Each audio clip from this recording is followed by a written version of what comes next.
YouTube channel. This is Dr. Debbie Javier. So it's been a while since I last uploaded a video. Since there are many people who've been requesting for me to give some tips on how to answer questions during the oral defense, I will be sharing with you top 5 questions asked during oral defense. So I'll just share with you top 5 questions that are usually asked during oral defense. But before that, please do not forget to click the subscribe button and the bell button for you to be notified every time I have a new video. And if it's not too much, please give this video a thumbs up, and also you can write your comments down below. Okay, let's start. So, top 5 questions that are being asked during oral defense. So what are these questions that are asked during the oral defense? So the first one is, of course, in a few sentences, can you tell us something about your study? So usually, panelists ask you to tell them something about your study. So where will you get the answer for this question? It's usually on the background of the study. So in the background of the study, we'll tell the readers usually what is your study all about. So when you answer it in the oral, in the oral defense, you will just tell them about the background of your study. Okay? So tell them, what is your study all about? It is found in the background of the study. And another question that is usually asked is, why did you conduct this study? Or sometimes they ask it as, what motivated you to do this study? So if you want to be able to answer this question, you should also look into the background of the study. So study the background. What are the instances or the things that motivated you to do the study? They are all indicated in the background, because in the background of the study, this is where you'll be able to find the things that motivated the researchers, okay, the situation that motivated researchers to do a research. So the presentation of the problem on the reason why the researchers are motivated to do a research and find out answers about this particular situation is found in the background of the study also. Okay? Take note of that.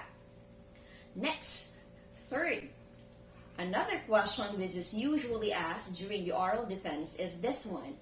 What can your study contribute to the society or to the academe? Okay? Now, usually, they would ask you, so this one can be found on the output. So, what has happened? For example, you found out already that these are the problems. So, what should be done? Okay? So, that is already your contribution in your research. So your study will contribute. For example, you were able to reveal that a certain strategy is very useful. That is already your contribution to the academe.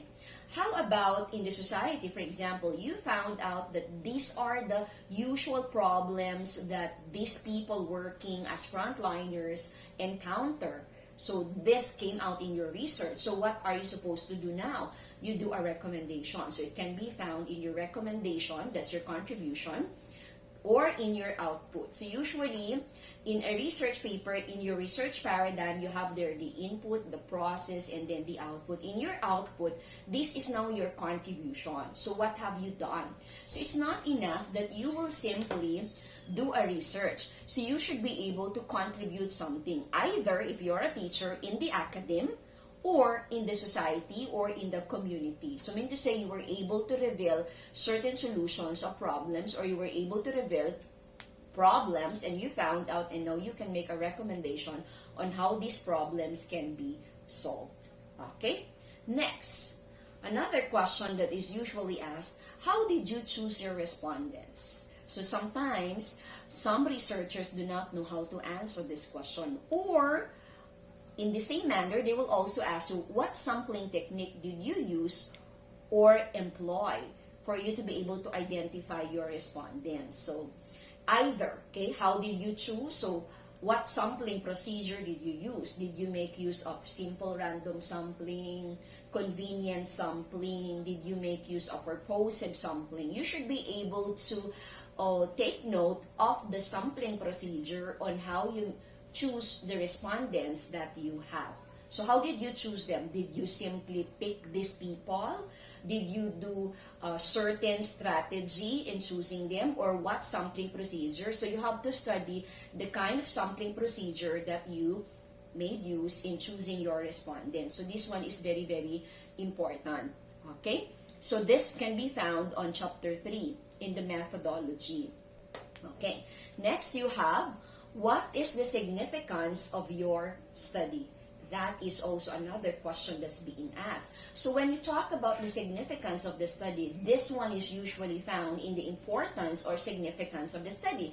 In here, you have to be able to answer by telling the panelists who will benefit from the result of your study and how will they benefit from it. That is the significance. So specifically, this can be found also in your paper, in the significance of your study. Okay, or in other research papers, they call it importance of the study. In the importance or significance of the study, you indicated there who are the people who will be able to benefit from the result. Take note, from the result of the study. So how will they be able to benefit it? Who will benefit and how will they be able to benefit from the result of the study? So that's it. Those are the top 5 questions that are being asked during the oral defense. So do they still ask other questions? Yes, they still ask specific questions, for example, about your theory. What else? About the findings of the study, about your recommendations. So they also ask about those. Okay? But these are usually the common questions that they ask, the top 5 questions. So you should be able to prepare for these questions. So that's it, researchers. I hope this video will be very useful for you to prepare for your oral defense. Okay? So may I leave you with this line again. Always be a blessing to others. Bye!